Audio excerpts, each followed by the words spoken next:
Dans son verger qui s'étend sur plusieurs hectares dans la banlieue de Niamey, Mbarek Sabiou, agriculteur, peut désormais se balader tranquillement. Lui, qui perdait au moins le tiers de sa production à cause de la sécheresse et de l'abondance de l'eau sur les cultures, recommence à avoir le sourire. Alors avant, nous avions des problèmes de gestion d'eau ainsi que des retards d'arrosage. Et nous avions aussi un problème d'arrosage sur les grandes superficies. Mais depuis un an, il utilise une application appelée Smart Eau.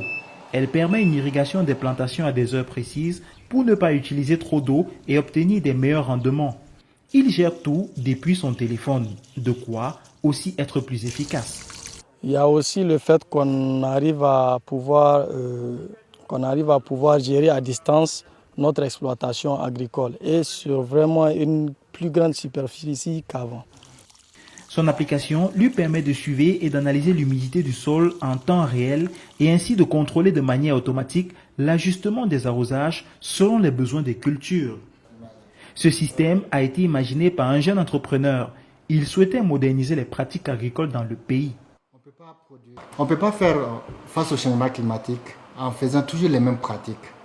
Utiliser l'engrais sans connaître le besoin du sol, sans connaître ce que la terre a besoin, sans connaître ce que la plante a besoin, on amène directement de l'engrais. Donc nous, on est venu avec Smart Eau pour changer cette manière de faire l'agriculture, pour réduire la main-d'œuvre et surtout pour proposer une solution qui fait face au changement climatique.